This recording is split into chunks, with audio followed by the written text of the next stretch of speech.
हरे कृष्णा।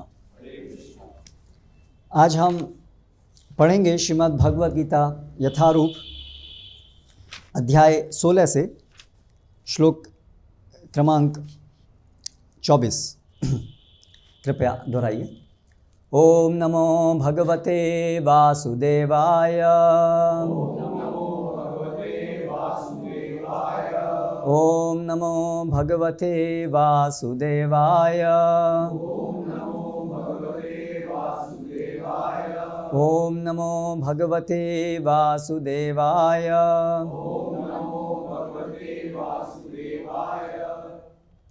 श्रीमद् भगवद गीता अध्याय 16 दैवी तथा आसुरी स्वभाव श्लोक क्रमांक 24। तस्मात् शास्त्रं प्रमाणं ते कार्य अकार्य व्यवस्थितौ ज्ञात्वा शास्त्र विधान उक्तं कर्म कर्तुम इह अर्हसि। तस्मात् शास्त्रं प्रमाणं ते कार्याकार्य व्यवस्थितौ ज्ञात्वा शास्त्र विधानोक्तं कर्म कर्तुम इहार्हसि। तस्मात् शास्त्रं प्रमाणं ते कार्याकार्य व्यवस्थितौ ज्ञात्वा शास्त्र विधानोक्तं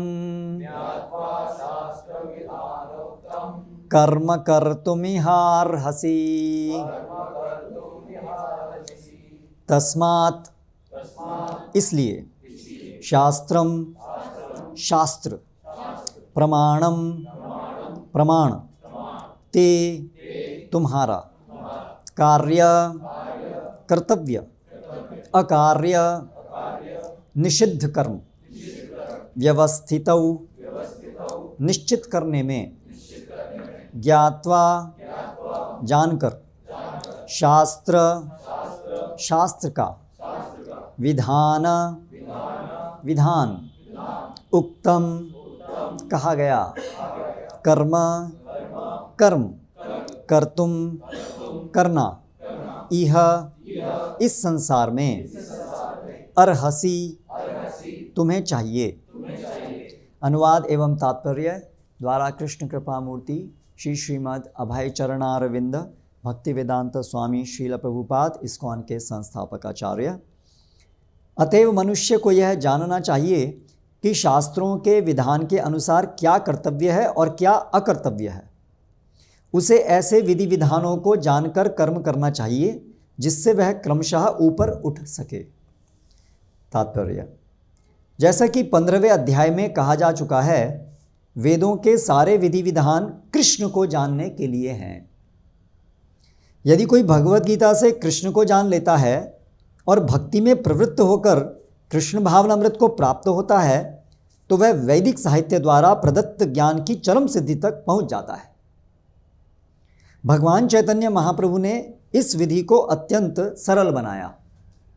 उन्होंने लोगों से केवल हरे कृष्ण महामंत्र जपने तथा भगवान की भक्ति में प्रवृत्त होने और अर्चा विग्रह को अर्पित भोग का उच्चिष्ट खाने के लिए कहा। जो व्यक्ति इन भक्ति कार्यों में संलग्न रहता है उसे वैदिक साहित्य से अवगत और सार तत्व को प्राप्त हुआ माना जाता है। निस्संदेह उन सामान्य व्यक्तियों के लिए जो कृष्ण भावना भावित नहीं हैं या भक्ति में प्रवृत्त नहीं हैं, करणीय तथा अकरणीय कर्म का निर्णय वेदों के आदेशों के अनुसार किया जाना चाहिए। मनुष्य को तर्क किए बिना तदनुसार कर्म करना चाहिए। इसी को शास्त्र के नियमों का पालन करना कहा जाता है। शास्त्रों में वे 4 मुख्य दोष नहीं पाए जाते जो बद्ध जीव में होते हैं। ये हैं अपूर्ण इंद्रियां, कपटता, त्रुटि करना तथा मोहग्रस्त होना। इन 4 दोषों के कारण बद्ध जीव विधि विधान बनाने के लिए अयोग्य होता है।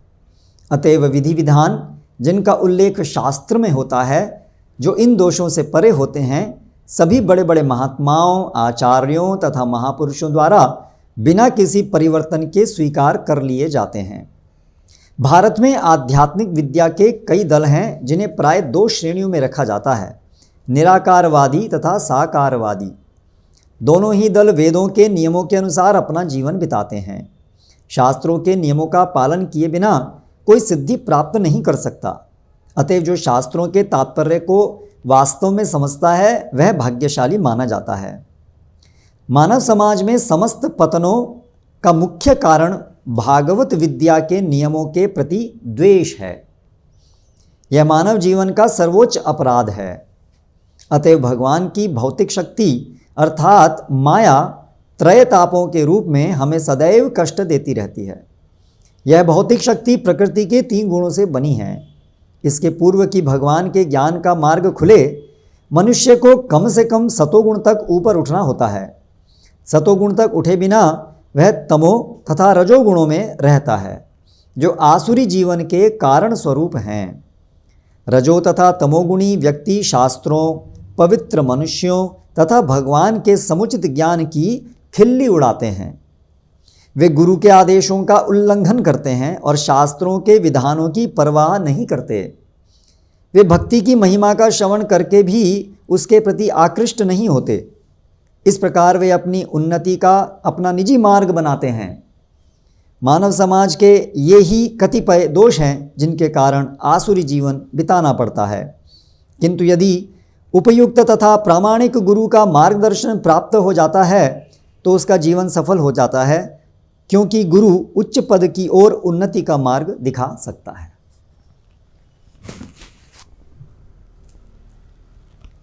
ओम ज्ञानतिमिरान्धस्य ज्ञानञ्जनशलाकया चक्षुरुन्मिलितं येन तस्मै श्रीगुरवे नमः।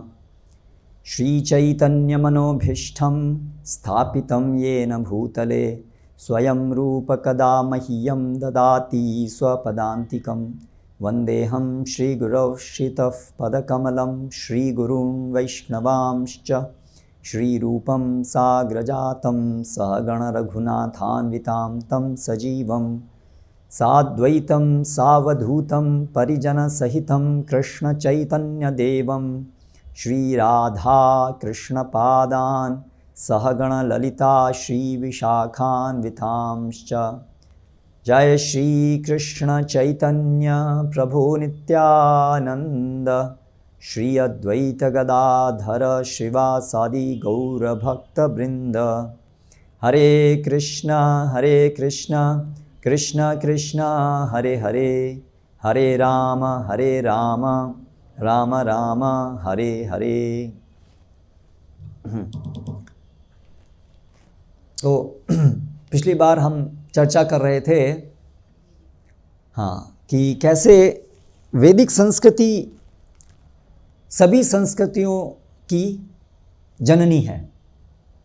और ये विषय हम क्यों चर्चा कर रहे हैं, क्या इसका महत्व क्या है हम लोगों के लिए ये विषय का, तो उसके विषय में हमने देखा था। और जैसा कि आज के भी श्लोक में हमने देखा कि क्या करणीय है और क्या अकरणीय है, क्या करना चाहिए क्या नहीं करना चाहिए, उसको कैसे निर्धारित करेंगे। बहुत सारे प्रश्न व्यक्तिगत स्तर पे आते हैं, पारिवारिक स्तर पे आते हैं, सामाजिक स्तर पे, राजनैतिक स्तर पे, आर्थिक स्तर पे, हर स्तर पे हर समय प्रश्न उठते हैं, सही क्या है। बहुत विचार हैं, जितने मुंह उतनी बातें। उन विचारों में क्या सही है क्या गलत है, इसको कैसे निर्धारित करेंगे।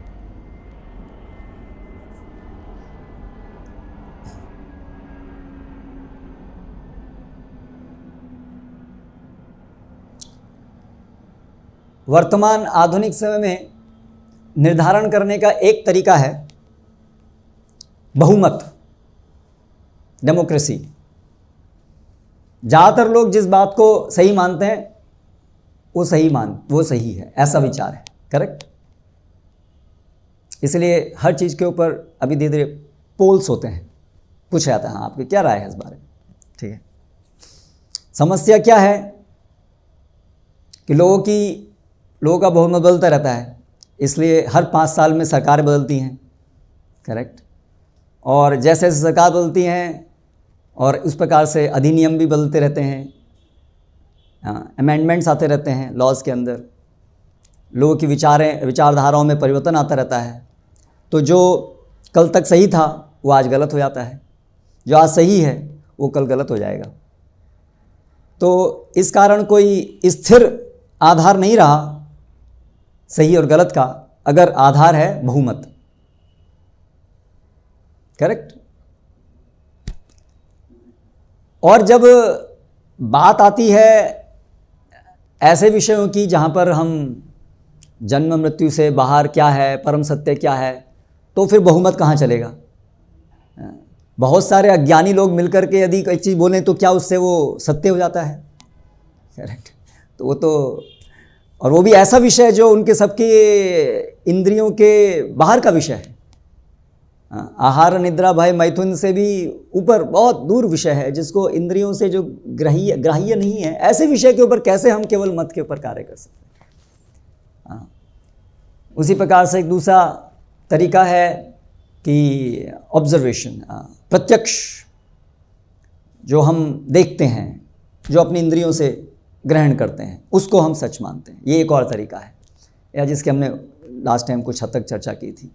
फिर उसके आगे तर्क शक्ति से जानने का प्रयास करते हैं, लेकिन तर्क और प्रतिष्ठा, जो चीज़ तीनों गुणों के परे है, परम सत्य, जो इस सभी पूरे जगत के जब हम उद्गम की बात करते हैं तो फिर वहाँ पर तर्क भी काम नहीं करता है, क्योंकि तर्क का दायरा इंद्रियों के दायरे के अंतर्गत है।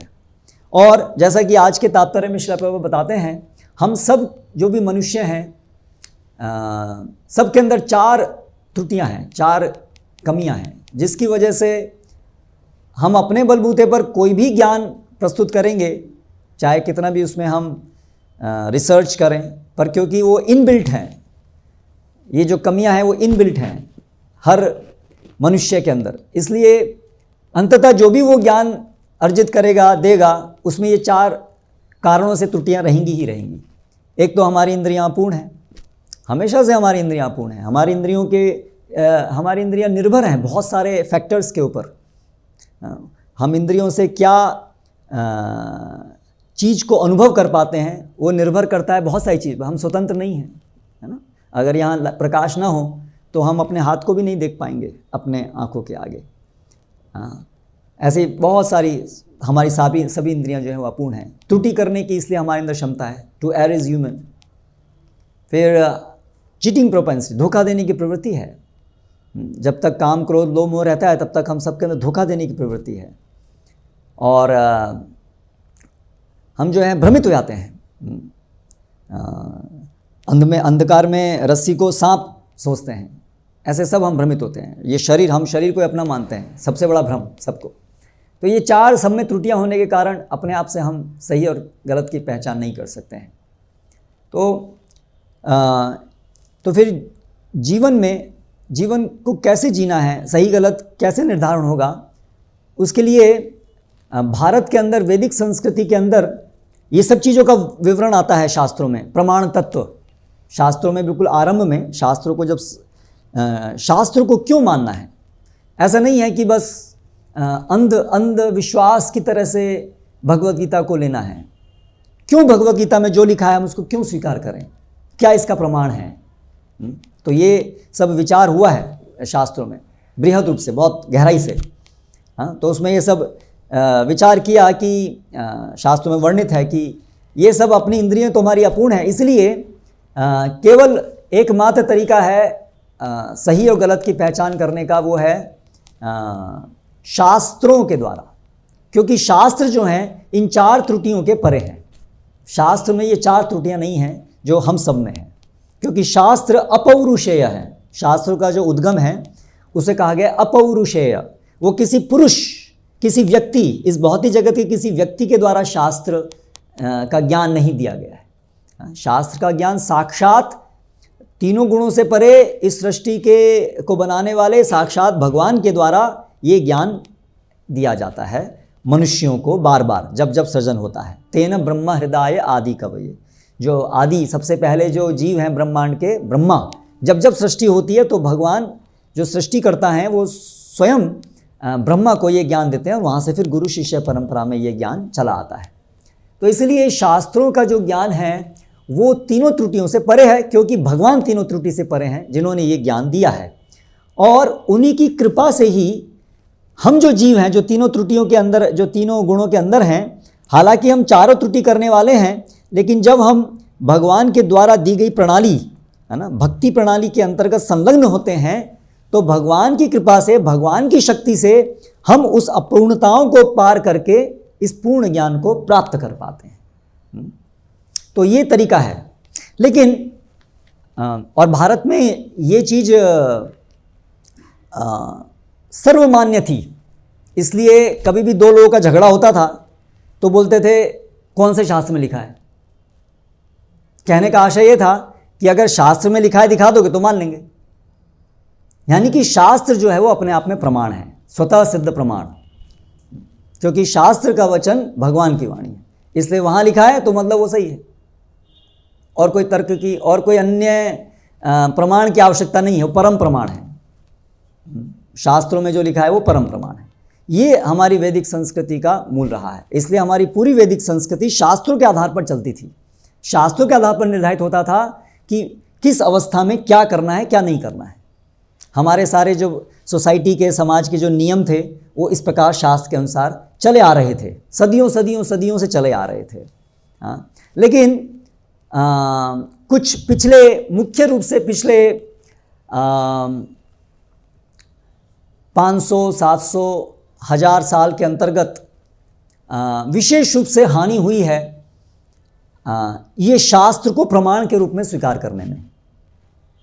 इस हद तक कि आज दिल्ली के अंदर हिंदू कॉलेज में सामान्य रूप से मनु संहिता को जलाया जाता है। और वर्तमान जो जनरेशन है तो शास्त्रों का ना तो उनके अंदर कोई समझ है, और बहुत सारे लोगों के अंदर तो एक प्रकार की हीन भावना है कि ये शास्त्र सब पिछड़े हुए लोगों के मान्यताएं थीं और इसलिए उसको माइथोलॉजी कह कर के इंगित किया जाता है। हमारे सारे इतिहास पुराण वो इंडियन माइथोलॉजी है, वो विज्ञान नहीं है, वो सत्य नहीं है, वो माइथोलॉजी है। और जब हम भारतीय लोग ही अपने इन शास्त्रों को माइथोलॉजी मानेंगे तो फिर इस पर अमल कैसे करेंगे। ये विषय हमने पिछली बार चर्चा की थी कि भगवत गीता के ऊपर अब हम चर्चा कर रहे हैं, केवल टाइम पास करने के लिए चर्चा नहीं कर रहे हैं। आपका समय बड़ा बहुमूल्य है आप सभी का। आप लोग यहाँ इसलिए नहीं आए हैं कि बस कुछ फेरी टेल्स, कुछ कहानियाँ सुनने के लिए, मनोरंजन करने के लिए। वो उद्देश्य आपका नहीं है, वो उद्देश्य हमारा नहीं है। हम यहाँ पर एक गंभीर चर्चा करने आए हैं जीवन से संबंधित, जीवन को कैसे जीना है, जीवन की सफलता किस में है, और आधारभूत प्रश्नों का उत्तर ढूंढने आए हैं हम लोग यहाँ पर। तो ये भगवत गीता हमारा आधार है, शास्त्र हमारा आधार है। तो इसलिए इसके लिए आवश्यक है पहले ये समझना कि शास्त्र कैसे प्रमाण है, शास्त्र में जो भी दिया है क्यों उस पर माने, वो कैसे सत्य हैं, क्यों सत्य हैं। इस विषय को पहले अच्छे से समझना बहुत ज़रूरी है। जब तक ये विषय अच्छे समझेंगे नहीं तब तक हम शास्त्रों के आधार पर अपना जीवन जी नहीं पाएंगे, उस पर अमल नहीं कर पाएंगे। एक कान से सुनेंगे, दूसरे कान से निकाल देंगे, या शास्त्रों को पढ़ करके जो अच्छा लगेगा उसको अपनाएंगे और जो अच्छा नहीं लगेगा उसको छोड़ देंगे। अर्धकुक्कटी न्याय इसको बोलते हैं, आधा मुर्गी न्याय। मुर्गी एक सोने के अंडे देने वाली मुर्गी थी। तो एक आदमी को के पास आई तो उसने कहा कि ये मुर्गी का पीछे वाला भाग तो बहुत अच्छा है, सोने के अंडे मिलते हैं, और ये आगे वाला भाग बेकार है क्योंकि इसमें हर रोज़ दाना डालना पड़ता है। तो उसने मुर्गी को काट दिया कि पीछे वाला भाग रख लेते हैं, आगे वाला भाग छोड़ देते हैं। हाँ, तो लेकिन परिणाम क्या हुआ, अंडे देना भी बंद हो गए। तो उसी प्रकार से शास्त्रों को यथारूप लेना पड़ेगा। जो भी शास्त्रों में सब कुछ सही है सबको पालन करना पड़ेगा। ऐसा नहीं कि हम अपनी इच्छा से जो मन आया उसको ले लें, जो मन आया उसको छोड़ दें, है ना। वैसे फिर कोई हमें शास्त्र का फ़ायदा नहीं होगा। तो इसलिए ये विषय जानना जरूरी है। तो ये जो पूरा एक बड़ा एक विचार फैलाया गया है, प्रस्तुत इस समय फैला हुआ है कि ये सब माइथोलॉजी है, ये सब शास्त्र जो है ये सब मिथ्या है। माइथोलॉजी शब्द भी कहाँ से आता है? संस्कृत शब्द से आता है, मिथ्या। मिथ्या से माइथोलॉजी आता है। तो ये सब मिथ्या है। तो इस बात के ऊपर हम चर्चा कर रहे हैं कि क्या ये बात सही है कि ये हमारा सारा ज्ञान मिथ्या है, ये सारे शास्त्र जो हैं वो मिथ्या हैं। तो क्या इसके कुछ आधुनिक प्रमाण, साइंटिफिक, आज के वर्तमान समय के वैज्ञानिक प्रमाण किस तरफ इंगित कर रहे हैं इस विषय में कि ये ज्ञान जो है मिथ्या है? तो किस प्रकार से बताया गया है मिथ्या है?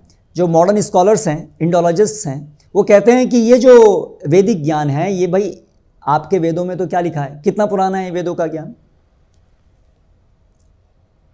कोई एज नहीं है, कोई टाइम नहीं है ना?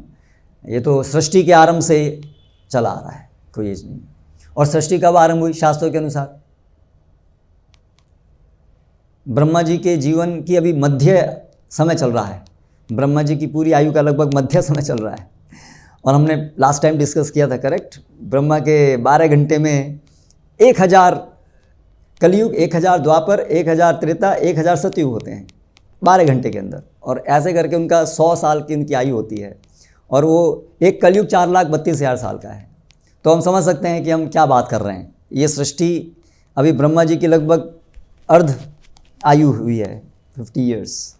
तो करोड़ों करोड़ों करोड़ों साल से ये जो समय है सृष्टि इस समय की, ये चल रही है। और तब से ये ज्ञान चला आ रहा है। और हमारे शास्त्रों में इस प्रकार से हमारी लीनिएज को वहाँ से ले जाया जाता है कि ब्रह्मा की उत्पत्ति हुई। शास्त्रों में बताया कैसे ब्रह्मा की उत्पत्ति, वो करोड़ों करोड़ों साल पहले कहाँ से हुई? जब महाविष्णु कारण समुद्र, ये सृष्टि के सृजन से पहले भगवान विष्णु जो सृजन शक्ति है उनकी, जिससे वो इस भौतिक जगत का सृजन करते हैं, उसको प्रस्तुत करते हैं जब सृजन करना होता है। जब दोबारा प्रलय के बाद जब दोबारा सृजन करना होता है तब उसको व्यक्त रूप में देते हैं। प्रलय के समय में सब शक्ति, ये सृजन ये जो भौतिक शक्ति है सब उनके शरीर के अंदर समा जाती है। और सृजन करने के समय जब उनकी इच्छा होती है सृजन करने की, तब सर्वप्रथम वो इस प्रकृति को प्रकट करते हैं। और फिर एक कारण समुद्र, एक कारण मतलब कॉजल ओशन, एक कारण स्थान जहाँ से हर चीज़ का उद्घाटन होगा, निर्माण होगा। ऐसा सामान्य पानी नहीं है वो, क्योंकि पानी तो अभी तक बना ही नहीं है। वो कारण समुद्र में पानी तो बनना बाकी है, वो तो भौतिक जगत का तत्व है ना।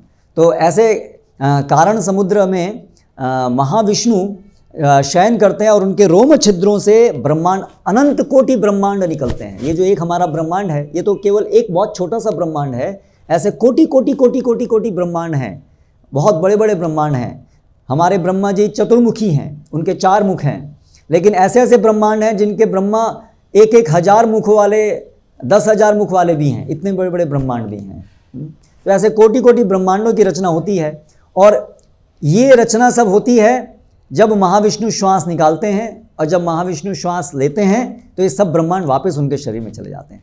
यानी महाविष्णु की जो श्वास की आयु है वो बराबर हुई ब्रह्मा जी की 100 साल के बराबर, ये महाविष्णु का। तो इतना बड़े समय की बात हमारे शास्त्रों में हुई है। तो सबसे पहले तो जो मॉडर्न स्कॉलर्स हैं वो कहते हैं कि भाई ये शास्त्र जो है ना, ये जो आपके लिखे हुए हैं, ये इतने पुराने नहीं हैं, ये नवीन हैं, ये पुरातन नहीं है, ये नवीन है। इनको तो हमने अपनी लैंग्वेज स्टडी करके पता चलाया है कि इसको जब हमने स्टडी किया लैंग्वेज स्ट्रक्चर को, संस्कृत जो ये लिखी है भाषा, इसको हमने जब स्ट्रक्चर को स्टडी किया तो उससे हमने ये पता चलाया अपनी रिसर्च करके कि ये जो शास्त्र हैं ये कोई 1500 और 2000 साल पहले लिखे। अलग अलग मुनियों ने अलग अलग समय पर अपने अपने विचार लिखे, इसलिए ये कोहेरेंट नहीं है। एक तो इसमें कोई एक ज्ञान नहीं है, अलग अलग समय में अलग अलग मुनियों ने अलग अलग बातें लिखी हैं जो उनको अच्छा लगा, जो उनको समझ में आया। और ये नवीन है, ये कोई पुरातन ज्ञान नहीं है। और ये जो लिखने वाले लोग थे वो वास्तव में यूरोपियंस थे जो माइग्रेट करके भारत में आए। लगभग आज से 3000 साढ़े 3000 साल पहले वो माइग्रेट करके भारत में आए। तो आप भारतीय लोग जो है इसका क्रेडिट मत लो, ये आप लोगों का दिया हुआ ज्ञान नहीं, ये तो आपने बोरो किया हुआ है, तो दूसरे लोग आकर के आपको सिखाए हैं, है ना। क्योंकि आप लोग जो भारतीय लोग हैं, आपके पास क्या क्षमता है, आप तो हमेशा से पिछड़े हुए रहे हो, पिछड़े रहोगे। सारी चीज़ अच्छी जो है, सभ्यता जो है, वो सब यूरोप से ही शुरू होती हैं, है ना। इसलिए इस प्रकार से मॉडर्न इंडोलॉजिस्ट बताते हैं। तो मैक्स मुलर, ये आपने नाम सुना होगा। तो मैक्स मुलर ने 1800 ईस्वी में लगभग, जब ये कॉलोनाइजेशन चल रहा था, ब्रिटिश कॉलोनाइजेशन, ब्रिटिश, स्पेन, पुर्तगीज़, ये यूरोपियन कंट्रीज़ पूरे विश्व में अलग अलग जगह जा कर के वहाँ के जो स्थानीय लोग थे, या तो उनको मार देते थे या तो उनको गुलाम बनाते थे, और उनकी जो प्राकृतिक संपदाएं हैं उसका दोहन करते थे, और बहुत सारी चीज़ें अपने यूरोप के अंदर ले जाते थे। तो अमेरिका में बाद में वो गए तो रेड इंडियंस को सफाया कर दिया, और अफ्रीकन कंट्रीज़, और उसी प्रकार से फिर भारत में भी वो आए। तो मैक्स मुलर ने ये आर्यन इन्वेजन थ्योरी दी पहली बार, कि ये जो भारतीय लोग जो ये सब वेद जो लिखे हैं, ये एक्चुअली ये आर्यन एक लोग हैं, रेस है, जो कैस्पियन सी और वहाँ से ओरिजिनेट होकर के धीरे धीरे आए, और यहाँ जो सिंध प्रदेश था उनके ऊपर आक्रमण किया, और वहाँ के जो स्थानीय लोग थे उनको भगा दिया, और वहाँ पर ये लोग बस गए। और वहाँ पर फिर इन लोगों ने संस्कृत भाषा उदय हुई वहाँ पर, और संस्कृत में फिर इन्होंने वेद लिखे। और इस प्रकार से जो द्रविडियन, साउथ इंडियन, जैसे मैंने पिछले बताया था, वो अलग रेस है। और ट्राइबल्स, जितने हमारे शेड्यूल्ड ट्राइब्स हैं, वो लोग आदिवासी हैं, वो लोग यहाँ भारत के वो प्रिमिटिव लोग थे, नेटिव लोग, और बाकी सारे जो हैं वो एक्चुअली यूरोपियन रेस है। ऐसा करके उसने प्रसार किया।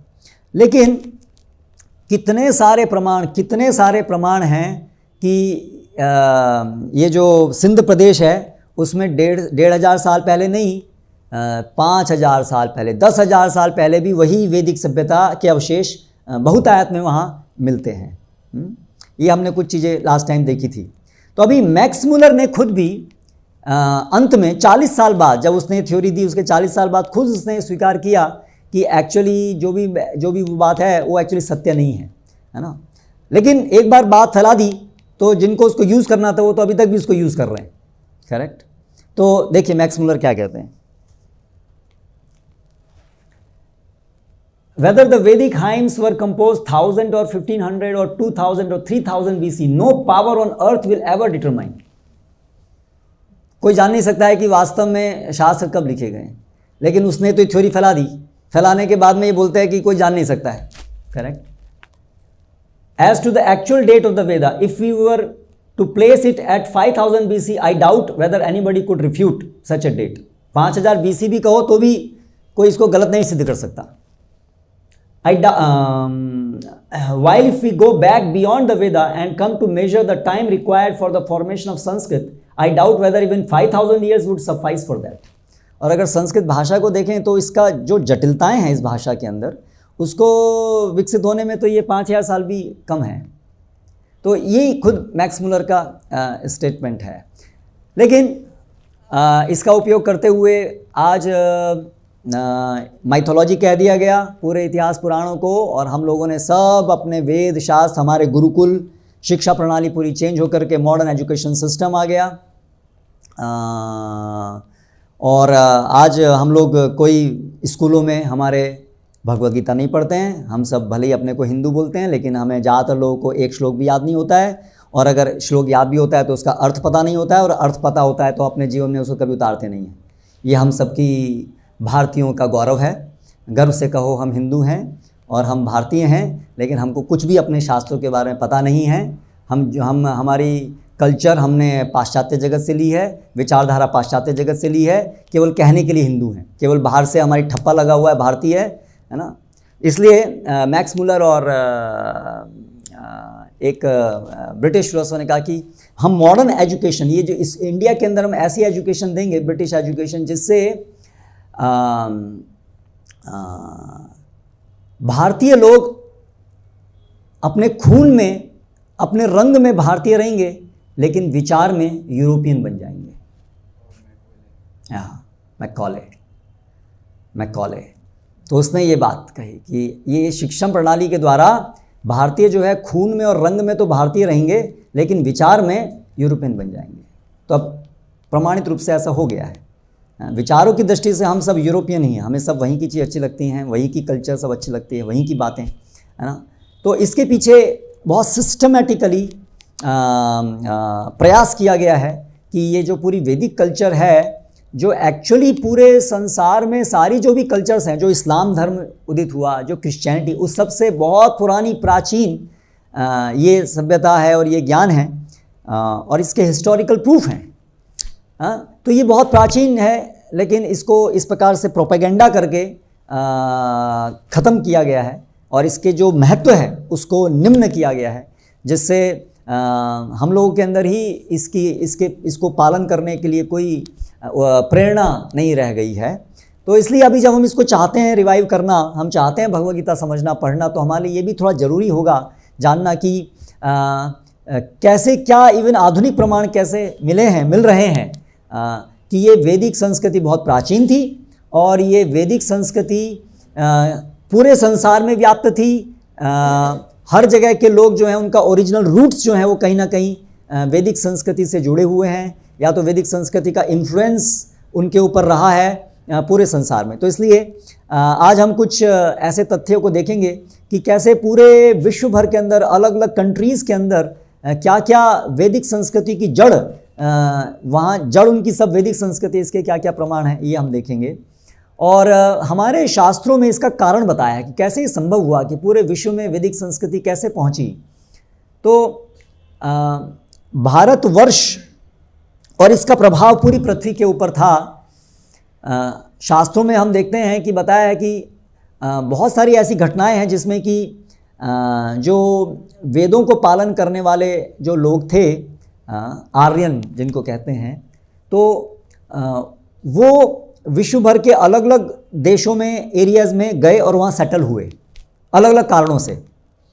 एक कारण है, जैसे हम देखते हैं परशुराम रामायण से भी पहले, हम त्रेता युग से पहले की बात कर रहे हैं। परशुराम, उन्होंने 21 बार जो सारे क्षत्रिय थे उनको दंडित किया था।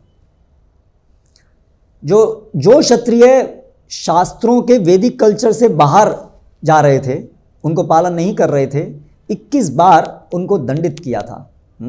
और उनके दंड से पीड़ित होते हुए, घबराते हुए, ये सभी क्षत्रिय जो हैं धीरे धीरे पूरे विश्व भर में अलग अलग जगह पर जाकर के स्थापित हुए, और वहाँ पर धीरे धीरे वैदिक संस्कृति से और अधिक दूर हो गए और अपने अपने अलग अलग प्रकार की कल्चर्स वहाँ डेवलप हुई। लेकिन उसकी जो जड़ें हैं, वो उसके रेमनेंट्स जो हैं वो अभी भी वहाँ पर मिलते हैं। ये एक बड़ी घटना थी जिसके कारण पूरे विश्व में ये अलग अलग सेटलमेंट हुआ क्षत्रियों के द्वारा। दूसरी घटना हुई कि महाभारत का युद्ध। महाभारत के युद्ध में युद्ध के बाद में जो अलग अलग जो एरियाज़ में जो वैदिक कल्चर का कनेक्शन था वो धीरे धीरे कमज़ोर होने लगा। क्योंकि महाभारत के युद्ध के समय तक पूरे विश्व भर में एक सम्राट होता था, लेकिन अभी महाभारत के युद्ध के बाद में, क्योंकि कलयुग का आरंभ हो गया, तो वो जो सम्राट, वो शक्ति नहीं रह गई पूरे विश्व को कंट्रोल करने की, उसमें राज्य करने की। इसलिए वहाँ से वो सम्राट अभी होने बंद हो गए। तो जन्मजय जो परीक्षित, अर्जुन के पौत्र परीक्षित और उनके पुत्र जन्मजय, तो वहाँ तक केवल सम्राट थे। उसके बाद वो कंट्रोल ख़त्म हो गया और धीरे धीरे सब इंडिपेंडेंट हो गए। सब लोग अलग अलग धीरे धीरे इंडिपेंडेंट हो गए, वैदिक संस्कृति का ह्रास होने लगा। तो ये एक दूसरी महत्वपूर्ण घटना थी। और बहुत शास्त्रों में वर्णन है कि बहुत पुरातन समय से जो आर्यंस थे, जो वो लोग पूरे विश्व भर में व्यापार के लिए और सांस्कृतिक प्रचार के लिए जाते थे। बहुतायत में ये वर्णन मिलते हैं, जैसे सूर्यवंश, चंद्रवंश, ये दो मुख्य क्षत्रिय डायनेस्टीज़ हैं। तो जो राजा थे उनके पुत्र, जैसे ययाति के जो पुत्र हैं, 4 पुत्र थे, तो ययाति ने के उन 4 पुत्रों को उन्होंने पूरे विश्व के अलग अलग राज्य सौंपे, और ये सब वर्णन शास्त्रों में है कि किस प्रकार से उन्होंने जो है विश्व के अलग अलग एरियाज़ में उन्होंने रूल करना शुरू किया, और इसकी वजह से वहाँ पर वो वैदिक संस्कृति रही। लेकिन कालांतर में धीरे धीरे वो ह्रास होने के कारण फिर अभी वो उसके केवल रेमनेंट रह गए, और फिर धीरे धीरे क्रिश्चियनिटी और फिर इस्लाम आया, और वहाँ पर पूरा जो भी वैदिक सभ्यता थी उसको पूरा जानबूझ करके उसको पलटा गया, उसको दबाया गया, है ना। और इस वजह से, लेकिन फिर भी अभी अगर हम अभी भी जो वैदिक कल्चर को जानते हैं तो वो ऑब्जर्व करते हैं तो हजारों प्रमाण अभी मिलते हैं, क्योंकि वो प्रमाणों को जड़ से हटाना तो संभव नहीं है, करेक्ट। लेकिन ऐसे प्रयास बहुत किए गए हैं। तो ये ट्रेड, यातायात, अलग अलग सी, तो बहुत सारा वर्णन मिलता है शास्त्रों में कि शिप्स, पानी के जहाज, बहुत पहले से ये विज्ञान था कि रूट्स, सी रूट्स को जानने का, और अलग अलग जगह पे जाने का। इवन हम देखते हैं कृष्ण लीला के अंतर्गत तो भगवान श्री कृष्ण वो अर्जुन को लेके गए थे, लोका माउंटेन एक है इस पूरे भूमंडल में जहाँ पर सूर्य का प्रकाश जहाँ तक सीमित होता है, उसके आगे फिर अंधकार है। इवन वहाँ तक अर्जुन को लेके गए, और उसके बाद ये पूरे ब्रह्मांड की जो परतें हैं, बाउंड्री, उसको भेद करके, और फिर वो वहाँ पर गर्भोदकशाई विष्णु जो गर्भो समुद्र है वहाँ तक, वहाँ पर कारण समुद्र जो है महाविष्णु, वहाँ पर वो गए थे अर्जुन को लेकर के। और इस प्रकार से बहुत सारे प्रमाण हमें मिलते हैं। तो यहाँ पर हम देखते हैं एक मनु संहिता में क्या बताया है, किस तरह से ये अलग अलग जगह पे वैदिक संस्कृति फैली। Yes please. बट इन ये मनु संहिता से है, but in consequence of the omission of sacred rites and of their not consulting the sages, the following peoples of the noble class have gradually sunk in this world to the condition of servants. The Paundrakas, the Chods, Dravidas, Khambojas, Yavanas, Shakas, Paradas, Pallavas, Chinas, Kiratas and Daradas. All those people in this world who are excluded from the community of those born from the mouth, arm, thighs and feet of Brahman, the 4 Vedic classes are called Dasyus, whether they speak the language of the barbarians or that of the Aryans.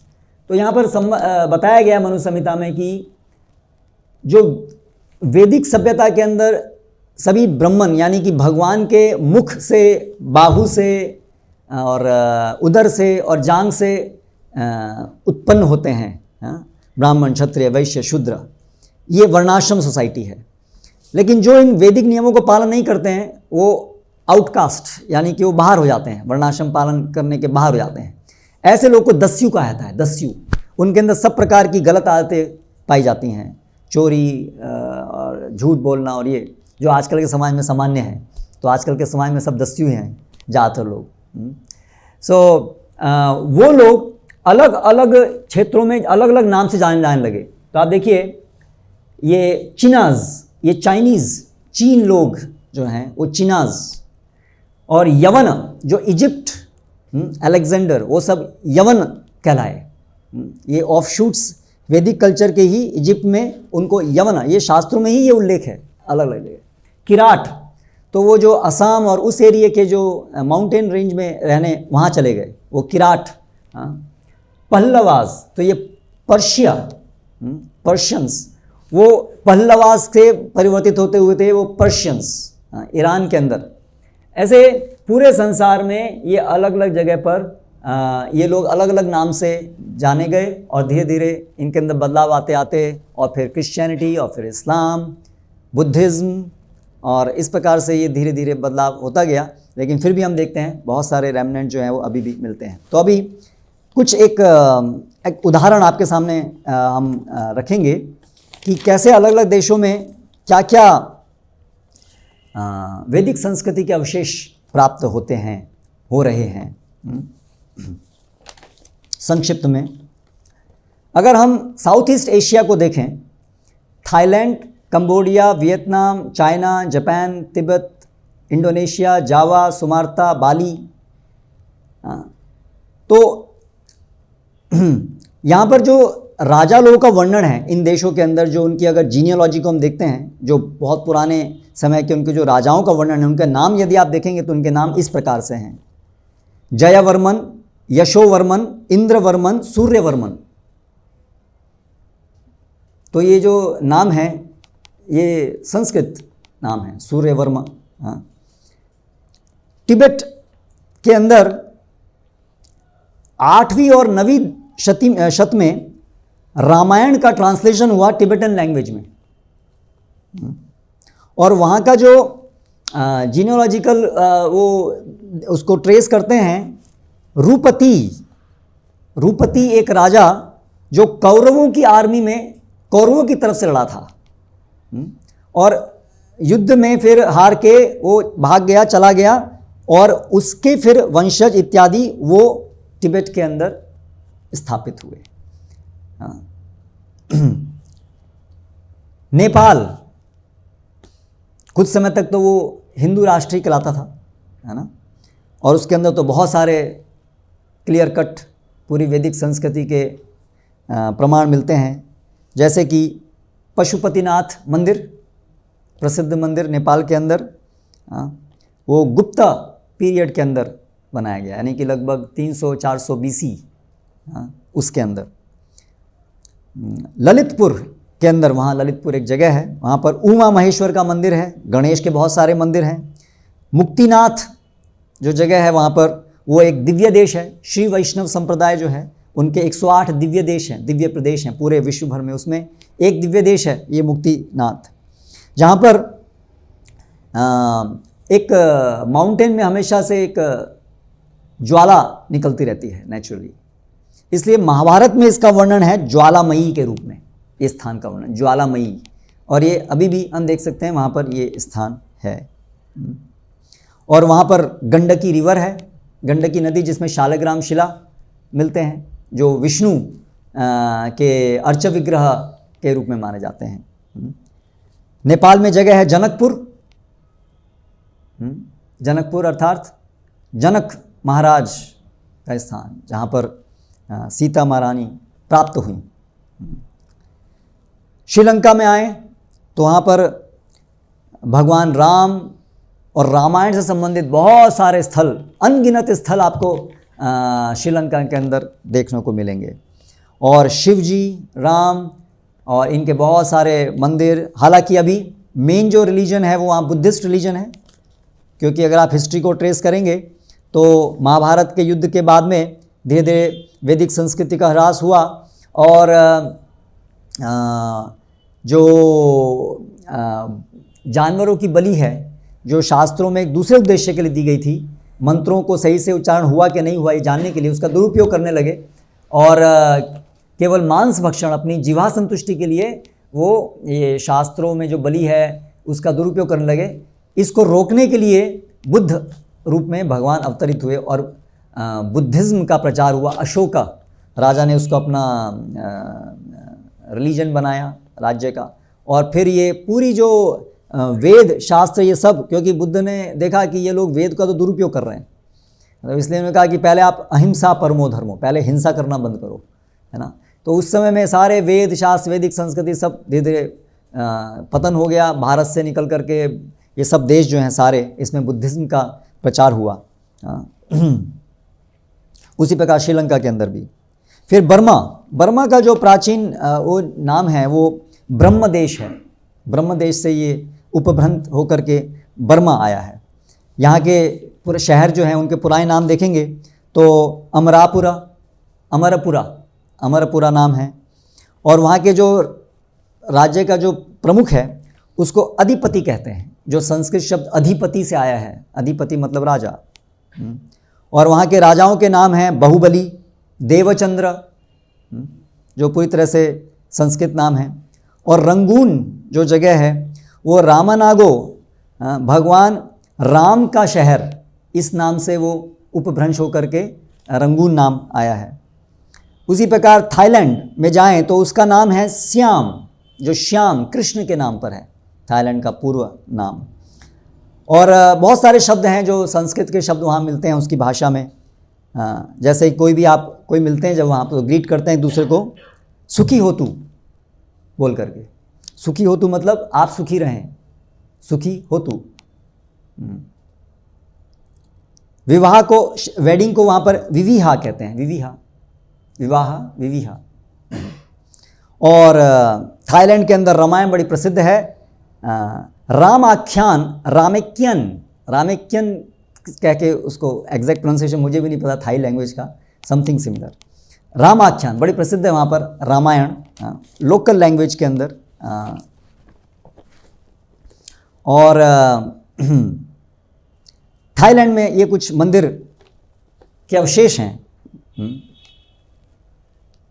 ये वाट सी सवाई मंदिर है Thailand में, जो कि आप देखते हैं हमारे वैदिक मंदिरों में, जैसे ब्रह्मा विष्णु महेश ऐसे 3 जो मुख्य देव हैं उनकी 3 मुख्य मंदिर हैं। और जैसे वैदिक संस्कृति के अंदर डेटीज़ के आगे हॉल होता है, कक्ष होता है, उसी प्रकार यहाँ पर आप देख सकते हैं। नेक्स्ट।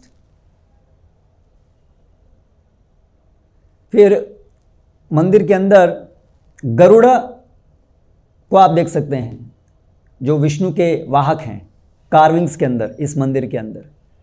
ऐसे बहुत सारे हैं। ये पूरी पुस्तक ऐसे उदाहरणों से भरी हुई है। ऐसी कई पुस्तकें हैं।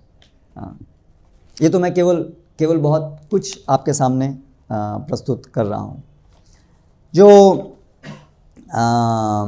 बैंकॉक एयरपोर्ट के अंदर वो जो समुद्र मंथन किया गया, उसको पूरा डिपिक्ट किया गया है वहाँ पर। ये वहाँ की कल्चर में इनबिल्ट है बहुत। ये चीज़ बहुत पूरे संसार में मिलती है। ये जो समुद्र मंथन की लीला है ये सभी जगह पर प्राप्त होती है।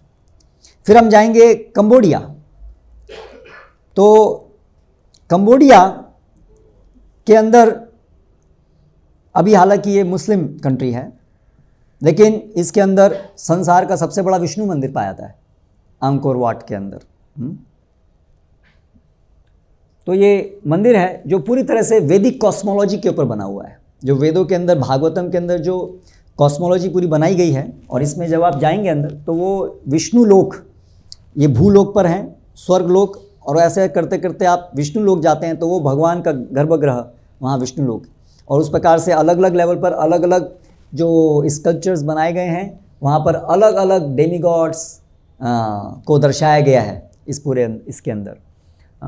और वैदिक एस्ट्रोलॉजी, एस्ट्रोनॉमी और एस्ट्रोलॉजी, उसके आधार पर अंदर सारा व्यवस्था है।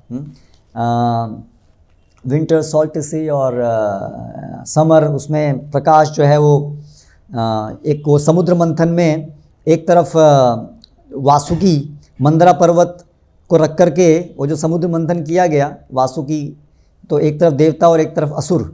तो एक समय में बलि जो असुरों की तरफ से थे तो उनके ऊपर प्रकाश आता है, और दूसरे समय में फिर इंद्र देवता के ऊपर प्रकाश आता है। ऐसी पूरी व्यवस्था भी वहाँ पर हुई है। तो ये जो है सूर्यवर्मन राजा ने बनवाया था, ये वहाँ का सूर्यवर्मन राजा द्वितीय। तो यहाँ पर आप देख सकते हैं उस अंकोर वाट मंदिर में कि यहाँ पर ये जो ओशन को जो चर्न किया था वो उसका दृष्टांत है। नेक्स्ट। अभी यहाँ देखिए आप, वो वासुकी है, वो फण नाग, और उसको पकड़ करके उसको एक तरफ मुंह है और एक तरफ वो टेल्स की तरफ नहीं दिख रहा है, तो उसको चर्न कर रहे हैं मंदरा पर्वत को रख करके। ये वहाँ के मंदिर के अंदर है। और आप जाएंगे तो वो तो पूरा बुद्धिस्ट, मेनली बुद्धिस्ट या तो इस्लाम। तो समय के अनुसार बहुत बदलाव हो सकता है। आप देखिए हमारे इस छोटे से जीवन काल में ही 20-25 साल के अंदर हम देख रहे हैं कितना परिवर्तन आ गया है। तो ये हजारों साल की बात हो रही है, तो क्या परिवर्तन संभव नहीं है। तो फिर या एक और होगा इसमें आगे। ये देखिए अंकोर वाट में भगवान कृष्ण एक चैरियट चला रहे हैं, वो इनग्रेव्ड है। फिर वियतनाम देश का नाम था चंपा, और उसके राजाओं के नाम थे जैसे कि चंपेश्वरा, और अभी बाद में फिर ये इस्लाम के बाद सभी अभी इस्लाम उसमें कन्वर्ट हो गया। 2013 में वहाँ की जो गवर्नमेंट है, कम्युनिस्ट गवर्नमेंट, उन्होंने एक 4000 साल पुराना विष्णु डेटीज जो वहाँ से निकली उसको प्रस्तुत किया जस्ट 2013 के अंदर। फिर मलेशिया जाएंगे। मलेशिया का नाम था स्वर्ण भूमि, और ये श्री विजय एम्पायर जो है वहाँ से वो लोग वहाँ पर राज्य करते थे। और मलई भाषा के अंदर बहुत सारे जो वृत्तांत हैं, स्टोरीज़ हैं, वो तमिल मणिमगलई जो एक ग्रंथ है तमिल में, उससे बहुत सारे घटनाएं, बहुत सारी कहानियाँ उसमें आई हैं। आज भी बहुत सिमिलैरिटी है तमिल, आप मलेशिया के अंदर विशेष रूप से तमिलियंस बहुत हैं, बहुत समानताएं वहाँ पर देखने को आपको मिलेंगी। उसी प्रकार से फिलीपींस, तो फिलीपींस के अंदर एक अमेरिकन एंथ्रोपोलॉजिस्ट ने लिखा है, there is not a tribe in Philippines in whose culture today elements of Indian origin cannot be traced. ऐसी एक भी ट्राइब नहीं है फिलीपींस की जहाँ पर कि इंडियन ओरिजिन्स को ट्रेस ना किया जा सके। इंडोनेशिया, वहाँ के जो राजा थे वो देववर्मन, उन राजाओं में एक नाम था देववर्मन। हाँ, और रामायण महाभारत और वहाँ के सब इंडोनेशिया के मंदिरों में इस प्रकार से ब्रह्मा विष्णु में, ये सब डेटीज़ ब्रह्मा विष्णु में सब जगह पूरे संसार में मिलते हैं, पूरे संसार में मिलते हैं। हाँ। और लैंग्वेज को, भाषा को वहाँ बोलते हैं बहाशा, और उनका जो फ्लैग है उसको वो द्विवर्ण, उस फ्लैग का नाम, दो कलर हैं उसमें, द्विवर्ण। फिर जावा में आते हैं, तो जावानीज भाषा के अंदर भी पंचतंत्र की कहानियाँ, ये भी एक बहुत यूनिवर्सल चीज़ है। पंचतंत्र की कहानियाँ हर भाषा में मिलती हैं, लोकल लैंग्वेज, बहुत हजारों साल पहले वहाँ गई हैं, वहाँ पर जानते हैं लोग।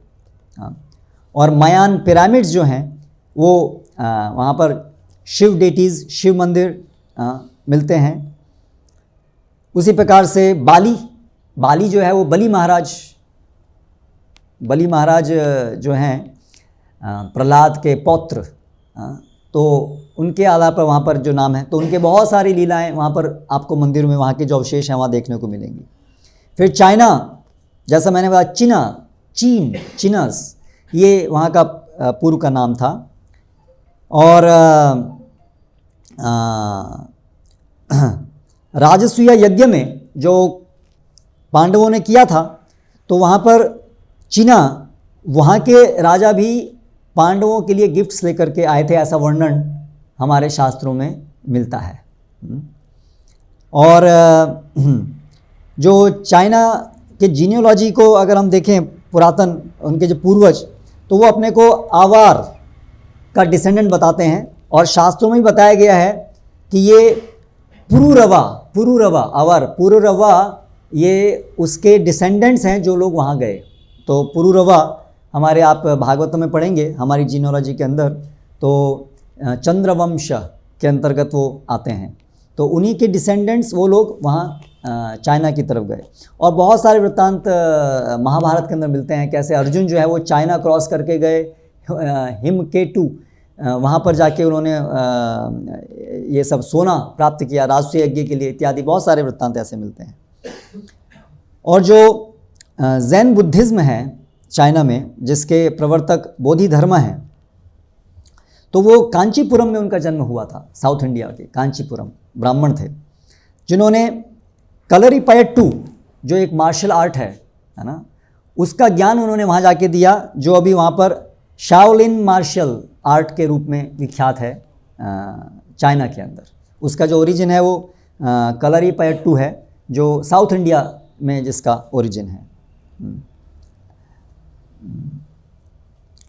उसी प्रकार वहाँ पर एक शहर है क्वंझाओ, वहाँ के म्यूज़ियम के अंदर वहाँ से प्राप्त बहुत सारे अवशेषों को रखा है, जिसमें एक है दुर्गा की मूर्ति, एक नृसिम्हा की मूर्ति। ऐसे बहुत सारे वैदिक डेटीज़ जो हैं वहाँ पर मिले हैं। अभी भी वो वहाँ पर है म्यूज़ियम के अंदर। फिर जापान में आते हैं तो जापान टोक्यो से 15 किलोमीटर दूर इंद्र का मंदिर प्राप्त होता है। हनुमान के 2 वहाँ पर स्कल्पचर प्राप्त होते हैं जापान के अंदर। फिर अमेरिका में आते हैं तो जो नॉर्थ अमेरिका है तो वहाँ पर जो नेटिव अमेरिकन्स थे, रेड इंडियंस, तो जब यूरोपियन लोग वहाँ आए उससे पहले के जो नेटिव लोग थे, अगर उनकी संस्कृति को देखा जाए तो उनकी संस्कृति में हमें वैदिक संस्कृति के अवशेष और चाइना वहाँ के लोग का प्रभाव बहुत आयत में अलग अलग जगह हमको वहाँ पर देखने को मिलता है। जो कोलंबस था, कोलंबस से 1000 साल पहले का विवरण मिलता है अमेरिका का। ऐसा नहीं है कि Columbus was the first person who explored, लेकिन क्योंकि यूरोपियन है वो everything number 1 should be from Europe, इसलिए प्रचार जो है वो है कोलंबस का ही। लेकिन कोलंबस से पहले युएन सेन ने, चाइना का जो ट्रैवलर था, उसने उसके 1000 साल पहले वर्णन किया है अमेरिका का।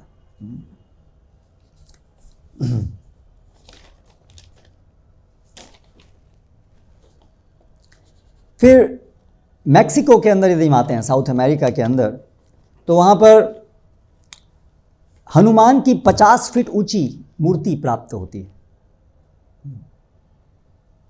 और वहाँ की जो मायान कल्चर है, उसका जो कैलेंडर है, उसका पूरा वो वैदिक कैलेंडर है। अलग जगह पे राम भगवान के स्कल्पचर वहाँ मिलते हैं रिलीफ में। और पूरी जो मायान हिस्ट्री, वो क्रिएशन हिस्ट्री जो है, कैसे क्रिएशन हुआ, बहुत बिल्कुल मिलती जुलती है। कि पहले कोई नहीं था, जब केवल समुद्र था और सब तरफ अंधकार था, और फिर एक ध्वनि उत्पन्न हुई, और वो ध्वनि के बाद से फिर धीरे धीरे एक एक करके सब चीज़ों का सृजन हुआ। तो आप भागवतम में वर्णन पढ़ेंगे तो सृष्टि ब्रह्मा जब आए तो सब जगह ऐसे ही था। उन्होंने देखा कोई कुछ नहीं है, कुछ नहीं, समुद्र है, बस लहरें उठ रही हैं और वो सुनाई दे रहा है, और अंधकार, क्योंकि सूरज भी नहीं है। और फिर उन्हें तप तप तप शब्द सुनाई देता है, और फिर उसका ज्ञान उनको हृदय के अंदर उजागर होता है कि तपस्या। और फिर वो तपस्या करने से फिर उनके अंदर मुझे क्या करना है, ब्रह्मा को कैसे सभी अलग अलग ग्रहों को बनाना है और सभी जीवों को शरीरों को प्रदान करना है, ये सब उनको ज्ञान प्राप्त होता है। और फिर वो एक एक करके बाकी सृजन करते हैं ब्रह्मा। तो सिमिलर वृत्तांत हमें वहाँ पर मायान कल्चर में से प्राप्त होता है। फिर हम आते हैं मिडिल ईस्ट में, तो वहाँ पर देखते हैं तो अफ़गानिस्तान जो है, रामायण में उसका वर्णन है गंधर्व देश के नाम से, जो महाभारत में हो गया गांधार, और इसीलिए गांधारी, और शकुनी जो है वो वहाँ के उस प्रदेश के। और जो पाणिनि, संस्कृत का जो पाणिनि ग्रामर है, तो पाणिनि जी का स्थान जो है, जन्म स्थान, वो अफ़गानिस्तान। तो अफ़गानिस्तान जो है उसका संस्कृत नाम था अवगन स्थान। अवगन स्थान, अफगानिस्तान से धीरे धीरे बदलता बदलता अफ़गानिस्तान हो गया। और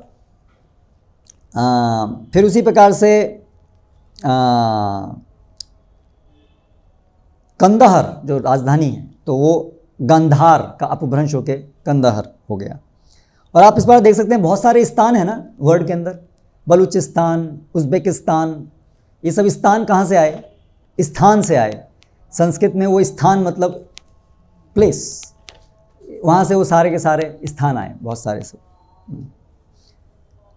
उसी प्रकार से सुमेरियंस, तो वहाँ पर हमें डेटीज़ मिलती हैं इंदरु, इंद्र, बरमा, ब्रह्मा, दशरथा, दशरथ, इस प्रकार सब डेटीज़ मिलती हैं।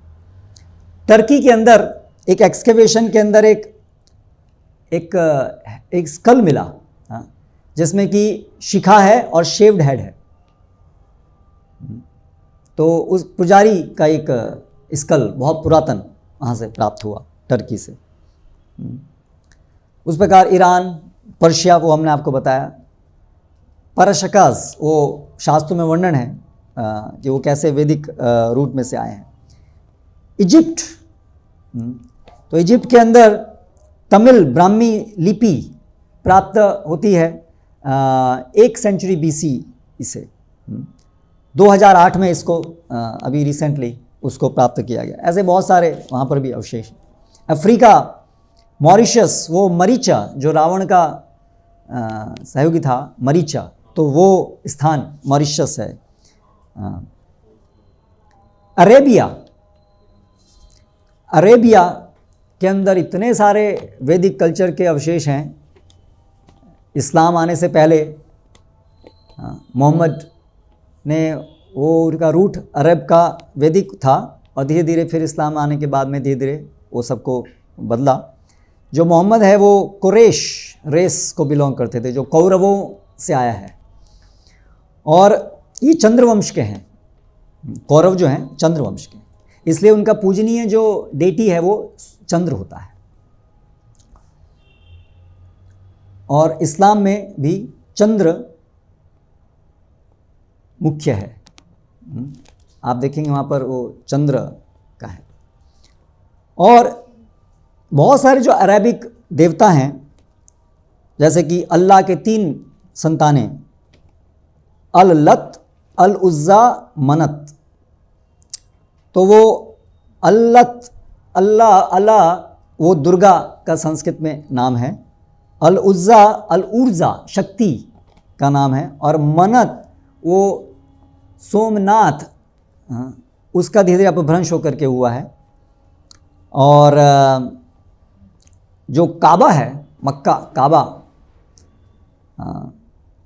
वो उसका जो स्ट्रक्चर है वो बहुत हमारे सोमनाथ मंदिर से मिलता जुलता है।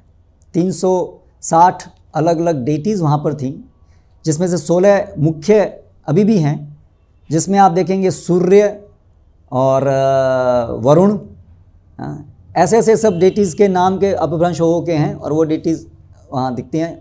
तोड़ा गया उनको, और लेकिन वो जो एक ब्लैक स्टोन जो है उसको नहीं तोड़ा था मोहम्मद ने, बाद में उनके अनुयायी ने तोड़ा, फिर उसको सिल्वर से उसको रखा गया। तो वो भी एक विवादास्पद है कि एक्चुअली वो एक शिवलिंग था। और अरेबिया के अंदर बहुत सारे वैदिक लिटरेचर का ट्रांसलेशन हुआ है। हमारे जो सूर्य सिद्धांत है, आयुर्वेद के बहुत सारे सुश्रुत, चरक, उनका ट्रांसलेशन अरेबिक लैंग्वेज में हुआ है। और मैथमेटिक्स, जो अरेबिक नंबर्स हैं, अरेबिक न्यूमेरल्स, वो हमारे वैदिक यहाँ से वहाँ पर गए। इवन जो तक्षशिला है जो पाकिस्तान में है, तो वो ये पुरूरवा के 2 संतानें थी। एक का नाम था तक्ष, और वहाँ पर उसने राज्य किया, और वहाँ से फिर ये तक्षशिला आया। इटाली जो रोम है, तो वहाँ पर रवेन्ना शहर, वहाँ पर रावण, और उसके सामने राम, वहाँ से ये आता है। और बहुत सारे अवशेष वहाँ मिलते हैं इटाली के अंदर।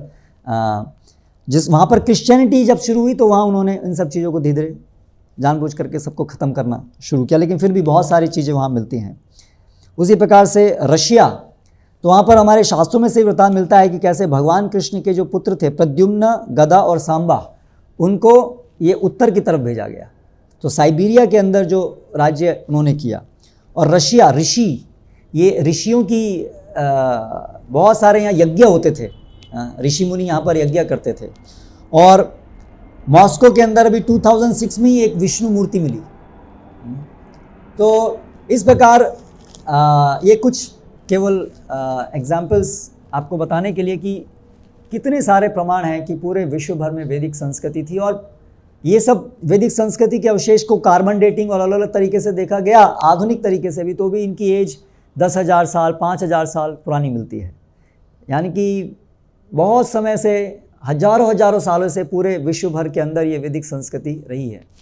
तो ये जो वैदिक संस्कृति है और ये जो वैदिक ज्ञान है, वैदिक संस्कृति का सबसे महत्वपूर्ण भाग है ये भगवद गीता, आध्यात्मिक ज्ञान। महाभारत का सबसे महत्वपूर्ण भाग है भगवद गीता। और उस भगवद गीता का अध्ययन हम लोग कर रहे हैं और करने जा रहे हैं गहराई से। तो इसलिए हमें पूरे विश्वास के साथ और श्रद्धा के साथ इसको पढ़ना होगा कि ये जो चीज़ें यहाँ दी हुई हैं ये मनगढ़ंत नहीं हो सकती हैं। इसके सब प्रकार के इनडायरेक्ट प्रमाण भी हम देख रहे हैं कि कैसे ये समय की कसौटी पर उतर रहे हैं। इवन आधुनिक जो रिसर्च हो रही है उसमें भी जो वेदों में बहुत समय से चला आ रहा है वो चीज़ हमेशा से सत्य ही सिद्ध हो रही है। जैसे गोमूत्र है, गोबर है, उसकी जो सारी एंटीसेप्टिक क्वालिटीज़ हैं, तो हमारी भारत की कल्चर में तो हमेशा से है कि घर में लिपाई होती है वो गोबर से होती है। गोमूत्र, गोबर, ये सब हमेशा शुद्ध मानी गई हैं क्योंकि वेदों का वचन है। अभी यही हम अगर आधुनिक उससे देखते हैं तो भी ये पा रहे हैं। उस प्रकार से ही माता के गर्भ के अंदर कौन से एक पहले दिन से, कंसेप्शन के पहले दिन, दूसरे दिन, तीसरे दिन क्या क्या चेंजेस आते हैं, एम्ब्रियो कैसे डेवलप होता है, किस समय पे हृदय बनता है, ये सब विवरण जो है हमारे शास्त्रों में बहुत पहले से सबका उल्लेख है। जो कि आज अल्ट्रासोनोग्राफी के बाद में प्राप्त हुआ, लेकिन ये चीज़ बहुत पहले से हमारे शास्त्रों में इसका उल्लेख है। फिर आप केमिस्ट्री ले लीजिए, एलॉयज़ को बनाना, मैथमेटिक्स ले लीजिए, आयुर्वेद ले लीजिए, सब के अंदर देख लीजिए कि ये वेद जो है वो सभी ज्ञान का भी जननी है। और फिलॉसफी की बात करते हैं तो फिलॉसफी के अंदर ऐसी फिलॉसफी और आपको नहीं मिलेगी कहीं।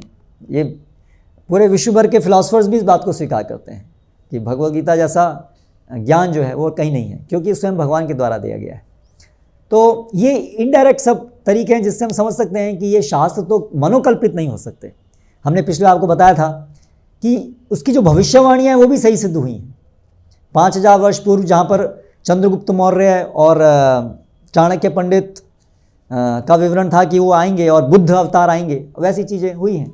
और कलयुग का वर्णन है, कलयुग में क्या क्या होगा वो अगर हम स्टडी करें, लेंगे कभी उसको भी।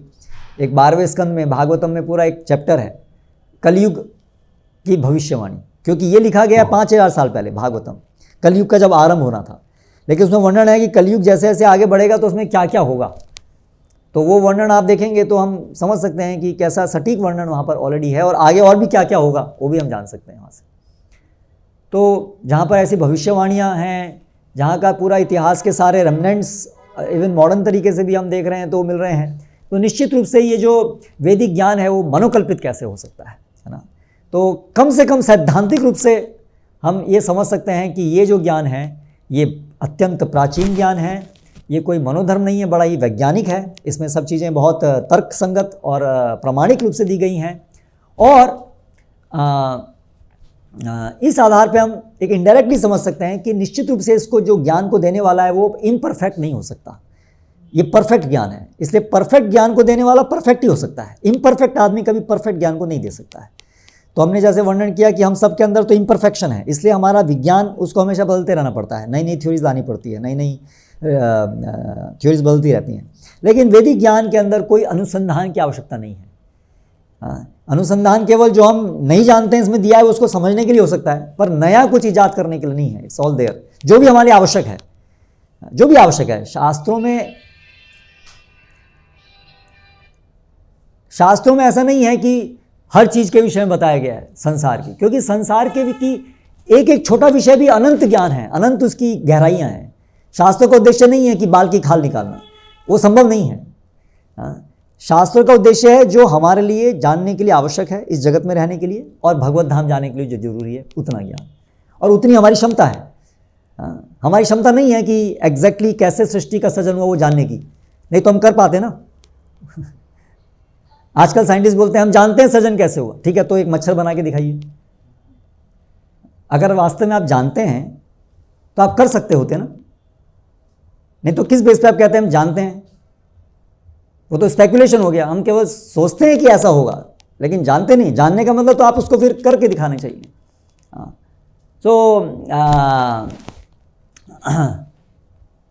तो वेदों के अंदर जो सभी जो ज्ञान है वो इस प्रकार से अलग अलग प्रमाणों से हम देख सकते हैं कि वो सटीक ज्ञान है, परफेक्ट है। इसलिए वो तीनों, ये 4 त्रुटियों से परे का ज्ञान है, इसलिए अपौरुषेय है, इसलिए उसको देने वाले परफेक्ट व्यक्ति अर्थात भगवान स्वयं है। और ये ज्ञान ऐसा है जिसको हम व्यक्तिगत रूप से अपने जीवन में इसको खुद साक्षात्कार करके देख सकते हैं। ये केवल ऐसा नहीं है कि बस एक जानकारी है और ये जानकारी के आधार पर रहेगा। ये चीज़ स्वयं प्रत्यक्ष हम हर चीज़ का अनुभव कर सकते हैं। जो भी शास्त्रों में बताया है, हम साक्षात भगवान का अनुभव कर सकते हैं, भगवान से हम बात भी कर सकते हैं, हम भगवान के साथ रह सकते हैं, भगवान के साथ खेल सकते हैं, इसी जीवन के अंदर भी हम ये सब अनुभव कर सकते हैं। इसलिए ये जो ज्ञान है ये स्टैटिक नहीं है, ये लाइव है, जीवंत ज्ञान है। आज भी हम भगवान राम, भगवान कृष्ण, वो सब वैकुंठ में हम आज भी रह सकते हैं। तो इसलिए फिर इसमें ये अंधविश्वास की आवश्यकता, अंधविश्वास है ही नहीं और ये मनोकल्पित है नहीं, क्योंकि ये प्रैक्टिकल है। ये इसलिए इसको विज्ञान है। ये विज्ञान मतलब जिसको हम अंततः उसमें जी सकें, उस रियलिटी में जी सकें। तो ये ऐसा विज्ञान है जिसमें हम जी सकते हैं, इसलिए आज भी जिंदा है ये ज्ञान। ये ऐसा नहीं कि ये पुरातन है, बस पुरातन मतलब अभी दब गया है ज़मीन के अंदर, इसको खोद के निकालना है। खोद के निकालना है, जो मूर्ख लोग हैं जो इसको जीवंत है उसको नहीं समझ सकते, उनके लिए चलिए खोद के भी निकालो, देख लो आपके नीचे भी है अवशेष, वो ठीक है। लेकिन वास्तव में ये केवल ऐसा नहीं कि दबा हुआ ज्ञान है, ये आज भी जीवंत ज्ञान है। आज भी हम जो अर्जुन को प्राप्त हुआ लाभ, वही लाभ आज हमें भी प्राप्त हो सकता है। भगवान का साक्षात्कार, क्लैरिटी, सब क्या है, कैसे होना चाहिए, और अपनी सारी कमियों से बाहर निकलना, काम क्रोध लोभ मोह से बाहर निकलना, हर चीज़ को स्पष्टता समझना और धीरे धीरे इन तीनों गुणों के प्रभाव से निकलना, जन्म मृत्यु बुढ़ापा बीमारी के प्रभाव से निकलना और भगवत धाम जाना, ये सब चीज़ें संभव हैं। और हमारे भारत के अंदर महान महान ऋषि सबके उल्लेख हैं, कैसे उन्होंने ये प्राप्त किया, अपने जीवन में अनुभव किया। नारद मुनि का विवरण भागवतम के अंदर आता है, वो अपने जीवन के विषय में बताते हैं, कैसे वो एक दासी पुत्र थे और वहाँ पर भगवान के महान भक्त उनके घर में आए, उनकी उन्होंने सेवा की, उनसे ज्ञान प्राप्त किया और उसका अनुशीलन किया, और कैसे धीरे धीरे धीरे उनको भगवान का साक्षात्कार हुआ। तो ये प्रमाणित है, अनेक अनेक महान ऋषियों के द्वारा खुद अनुभव किया गया है। हर चीज़ परफेक्टली डिस्क्राइब है, तर्क संगत है। इवन आधुनिक तरीके से भी जितना संभव है उतने उसके प्रमाण हैं। और अंततः स्वयं अपने जीवन में हम अनुभव करना शुरू कर देंगे जैसे जैसे हम इसको अनुशीलन करेंगे, तो वो हमारे लिए परफेक्शन हो गया, स्वयं वी कैन एक्सपीरियंस, है ना। तो इस तरह से इस आधार पे इसको परम प्रमाण मानते हुए, समझते हुए हमें श्रद्धा के साथ भगवद गीता को पढ़ना चाहिए यथारूप, और अपने जीवन में उसको शब्दशः उतारना चाहिए। उसके लिए ये सब प्रोग्राम कंडक्ट किए जा रहे हैं, जिससे कि हम नियमित रूप से यहाँ आकर के भगवद गीता श्रवण करें और धीरे धीरे आप उसको प्रैक्टिस करना शुरू करें। जैसे भगवद गीता में एक चीज़ बताइए, भगवान ने सततम कीर्तयन्तो माम, सतत रूप से आप मेरा कीर्तन कीजिए। तो अभी यहाँ पर उसकी ट्रेनिंग हो रही है, श्रवण हो रहा है सबसे पहले, और फिर कीर्तन। मैं आपको सुना रहा हूँ भगवान के विषय में, आप सुन रहे हैं। फिर अभी हम लोग हरे कृष्ण कीर्तन करेंगे, भगवान के नाम का कीर्तन करेंगे। तो भगवान जो भगवद गीता में कह रहे हैं वही चीज़ हम कह रहे हैं, मन मना भव मद भक्तो, मेरे भक्त बनो। तो यहाँ पर ये प्रशिक्षण हो रहा है कि भक्त का मतलब क्या होता है, भगवान कौन है, हम कौन है जानना, सेवा करना, है ना। तो ये प्रैक्टिकल भगवद गीता है, Bhagavad Gita in practice, applied, है ना, नॉट जस्ट थ्योरी, है ना। तो इसलिए ये हेतु है। तो आपसे अनुरोध है, आप नियमित रूप से आइए और गंभीरता से और पूरे विश्वास के साथ और पूरे उत्सुकता के साथ इसको अप्लाई, जितना आप गंभीरता से इसको अप्लाई करेंगे, जितना आप उत्सुक होंगे भगवान से बात करने के लिए, उतने भगवान हमसे ज़्यादा उत्सुक है हमसे बात करने के लिए। लेकिन अगर हम डाउट्स बना के रखेंगे और निष्क्रिय रहेंगे तो फिर हमारा नुकसान होगा। हरे कृष्ण। कोई प्रश्न यदि अभी इस विषय में है तो कर सकते हैं।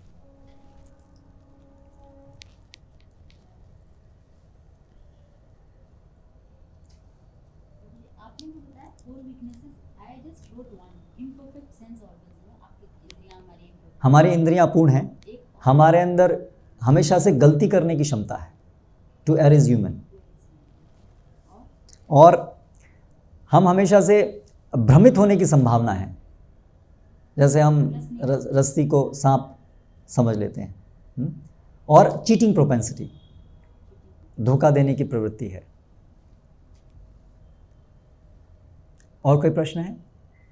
ठीक है, तो यहाँ समाप्त करते हैं। कीर्तन 5 मिनट, ठीक है, फिर प्रसाद। हरे कृष्णा। श्रील प्रभुपाद की जय।